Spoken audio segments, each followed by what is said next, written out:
નમસ્કાર મિત્રો, અમરેલી જિલ્લાના બગસરા પંથકમાં વન્યજીવોના આટાફેરા સતત વધી રહ્યા છે. સિંહ અને દીપડાના શિકારની ઘટનાઓ વચ્ચે હવે બગસરાના કાગદડી ગામેથી એક ચોંકાવનારી ઘટના સામે આવી છે, જ્યાં એક મહાકાય અજગરે ઘેટાને શિકાર બનાવીને દબોચી લીધો હતો.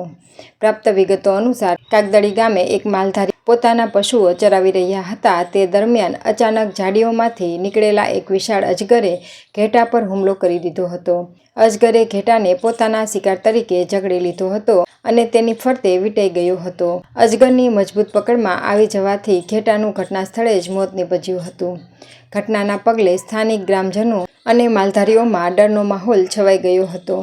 તાત્કાલિક આ અંગે વન વિભાગને જાણ કરવામાં આવી હતી. માહિતી મળતા જ વન વિભાગની ટીમ તાત્કાલિક ઘટના સ્થળે દોડી ગઈ હતી અને ભારે જહેમત બાદ મહાકાય અજગરનું રેસ્ક્યુ ઓપરેશન હાથ ધર્યું હતું. પકડાયેલા આ અજગરની લંબાઈ આશરે 10 થી 12 ફૂટ અને વજન અંદાજે 25 કિલોગ્રામ જેટલું હોવાનું સામે આવ્યું છે. વન વિભાગે ભારે સાવચેતીપૂર્વક અજગરને રેસ્ક્યુ કરી સુરક્ષિત રીતે યોગ્ય જંગલ વિસ્તારમાં મુક્ત કરી દીધો છે, જેથી કોઈ માનવ વસ્તી કે પશુઓને નુકસાન ન થાય. પશુનો શિકાર કર્યો હોવા છતાં મહાકાય અજગરને ન મારવા બદલ કે હાનિ ન પહોંચાડવા બદલ વન વિભાગના કર્મચારીએ ગામ લોકોનો આભાર માન્યો હતો.